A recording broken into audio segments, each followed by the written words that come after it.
Hello, welcome to Lemon Series, where we talk anything and everything entertainment. I'm, of course, the Lemon himself, Zeke Lemon, and this is my review for Invincible Season 4. But before we get into that, let's get the house clean out of the way. Share them to leave a like, comment, let me know your thoughts on Invincible, and of course, hit that subscribe button as it helps me grow into my YouTube career. I'll greatly appreciate it. Now, all that out of the way, let's get into it, shall we? So, Invincible!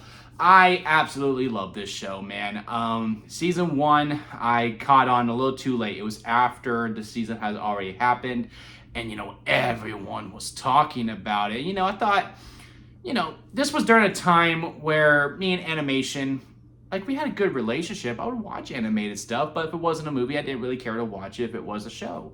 But literally everyone online was just talking about how great this show was. I was like, I'm down for superhero stuff.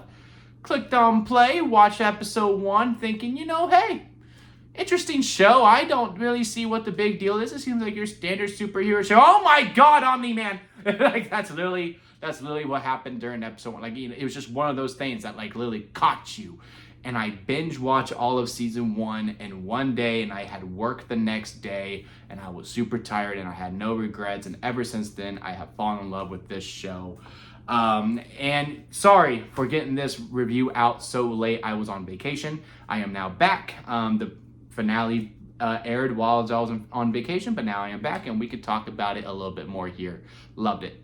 I absolutely loved it. I think this may be my favorite season overall. That top season 1, which I didn't think was possible. I really did like season 3 too, a lot as well. Season 2 to me is the weakest of the 4. But 3 had some weak episodes, while here in season 4, 1, I feel like the story was very clear. I like how we wrapped some things up super early on with some things open-ended, with the only thing really being Rex and Monster Girl being stuck in that world. I feel like that's the only one that was really open-ended on Earth. Everything else we kind of wrapped up into a nice little bow so we could just focus on this war. And it was just full throttle all the way over there. Get a lot more Omni-Man. Nolan, for that matter, was really fun to seeing that relationship build up between Oliver and him. I really enjoyed that episode, and that was the thing with this season, is that we had a few episodes here. Episode 5, I believe. Yeah, we had episode 5. We had episode 7. Those are the main two particular that I think are in contention for the best episode of Invincible overall. That's how good these episodes were. I am trying to think of any other episodes that really combat with those two. I did enjoy the finale quite a bit too. A lot of people weren't a huge fan of that either. A lot of people were messaging me, telling me, hey, you're not going to like the finale, nothing happens. So they didn't really necessarily spoil anything for me, but I did hear, basically what I got from that was, oh, so no action happens, which I was really intrigued by, because especially after episode 7, where, they went to Earth, there's no way they didn't go to Earth. I was like, I wonder how is that going to play out, when it turns out that whole finale was just basically Mark going through PTSD. I do think they went to it one too many times. I think we should have kept it at either 3 or maybe even 4, but once we got to the 5th, I think we did it 5 times. Throughout, I was just like, okay, yeah, I get it. He's going through it. It really did remind me of that old Teen Titans episode. And I mean the original, not Teen Titans Go, with the old animation. And there was an episode of that where Robin keeps seeing Slade everywhere. He keeps seeing Slade, but Slade is not there. But he has this PTSD, and he just keeps fighting him. And, it's really messing him up in the head. It's actually my introduction to PTSD, for that matter. I remember, kids' TV shows really got me into some conversations with my parents. It was that episode that they taught me about PTSD, and I got to understand some family members who were in the military who deal with that as well. After that episode, I watched it. And then there was the That's So Raven episode, where I learned about racism when Raven goes to get a job at a store, but they hired Chelsea and not Raven, even though Raven was clearly more qualified. And it turned out the boss was racist, and that's how I learned about racism. I know, pretty silly to hear, but anyway, back to Invincible, right? But yeah, that finale completely just made me reminisce about that episode quite a bit. I thought it was really handled well, again, until they went to it a couple times. They really did a good job establishing Thrag. I mean, I don't know how many times that we've watched within Invincible where, in season 1, okay, Nolan is the most dangerous Viltrumite. Okay, yeah, no, this guy right here is the one with the eye patch who did not waste any time getting busy on Earth. No, he's the most dangerous Viltrumite. Okay, no, Conquest. Conquest is the most dangerous Viltrumite. Okay, now it's Thrag. So, you keep hearing this person like, okay, well, how good can Thrag be? And, even with them pumping him up of like, no, he is that good. The stats show he is that good. I was like Oliver in, I think it was episode 7 when they finally went. Oh, no, episode 6 was also really good too. With Oliver and Nolan bonding while the actual war was going on. I mean, that speech that fudge, what's his name? Peter Cullen versus Optimus Prime himself with that speech, and Thrag and Lee Pace like going hand in hand with each other was, chef's kiss to me. But anyway, when Oliver was like, hey, like, how good can this guy be? Like, I was kind of like Oliver too. I was like, I mean, like, if no one else is going to throw a punch, let me just see some. I might get my ass beat. Like, I got to see how this guy's going to do. And it didn't take a punch from Thrag, even though when he wind up that punch, and he winded up so well that it brought Nolan in, I was like, Jesus Christ, this dude is impressive. It wasn't just the dodge, which that was also really impressive too, when he just moved out of the way slightly. And even when he did that, I was like, ooh. It was him just standing there.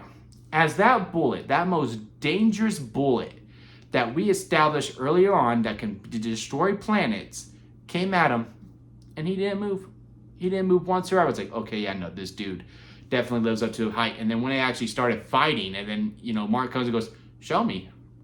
Not impressed. Like, it was just, he was just so badass to me. And Lee Pace, the way he delivers, like, there is something about a calmness to a very intimidating person that just levels them up quite a bit too. Like, he never really yelled that much until his planet blew up, and he freaking tore Thaddeus, I believe is his name, when he tore Thaddeus's head off.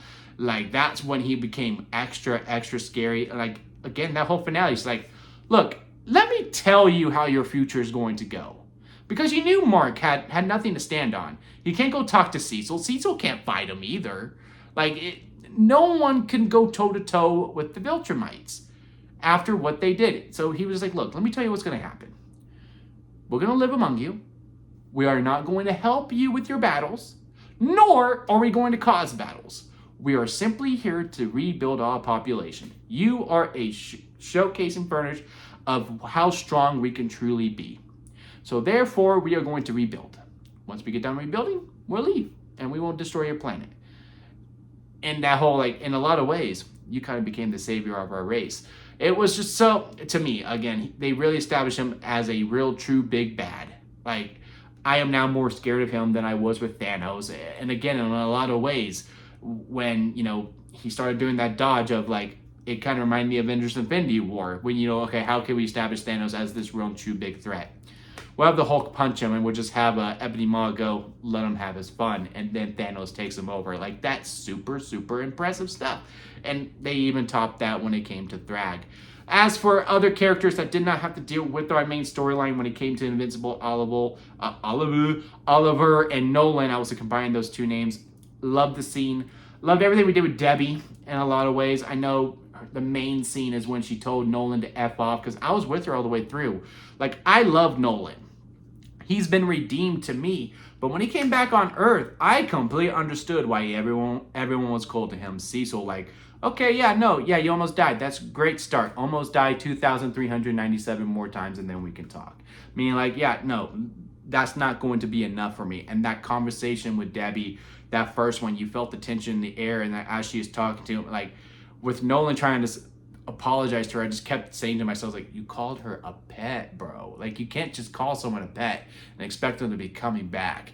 And, Debbie standing her ground and all that, and where Debbie ends up back in space, where clearly they're going to do, where they are going to re-fall back in love. They are made for each other, which is nice. I don't necessarily mind that. I will say, the reaction online, It's not just the Debbie, but it's with Eve's storyline as well, which I wasn't the hugest fan of this season. Not necessarily for what she did. I understood everything that she did and how they handled it with the YouTube is so sensitive to that word.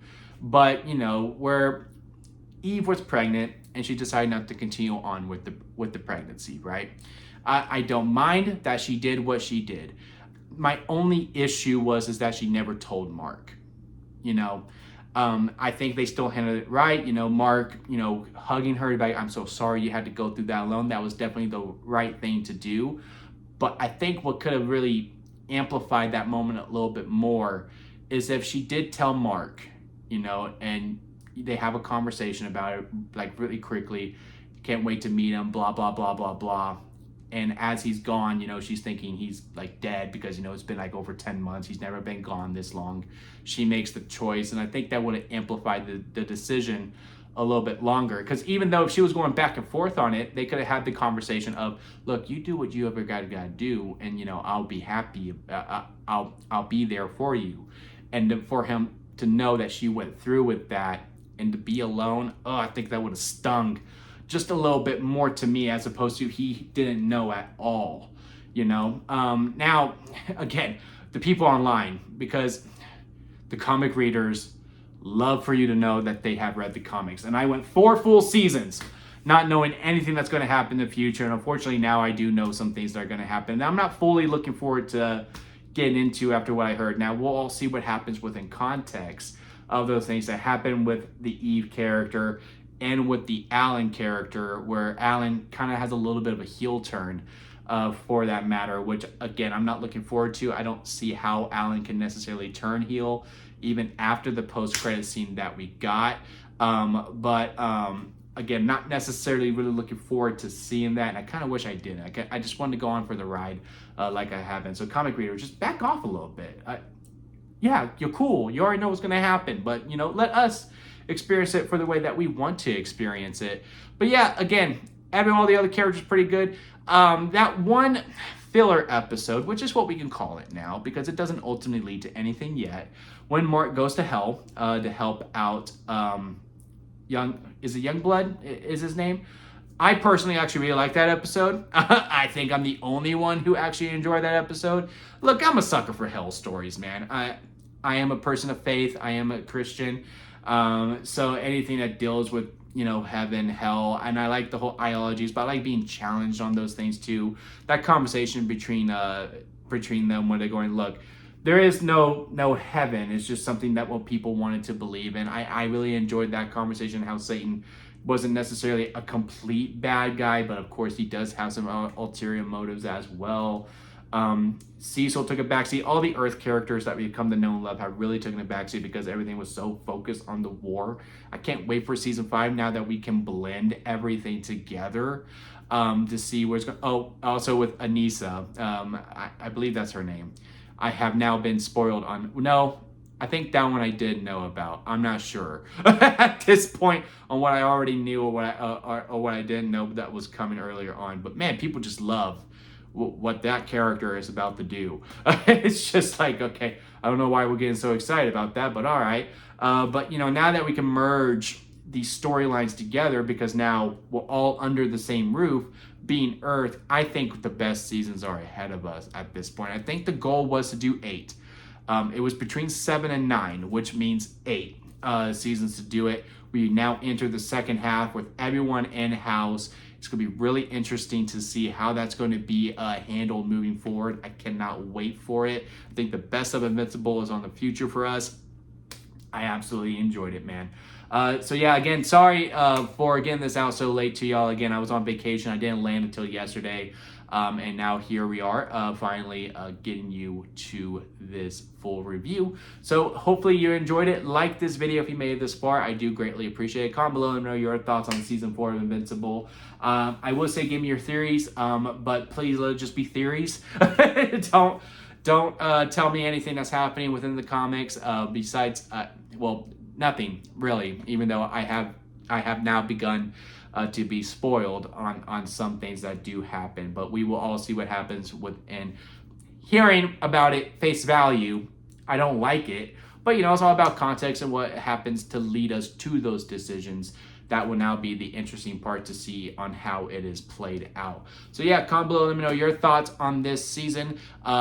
Leave a like again if you made this far in the review. I do greatly appreciate it. And hit that subscribe button as I am trying to grow into my YouTube career. And don't forget to squeeze the days, guys, because life is too short not to give your all. So squeeze every opportunity that you can. And until next time, I'll see you here at Lemon Studios.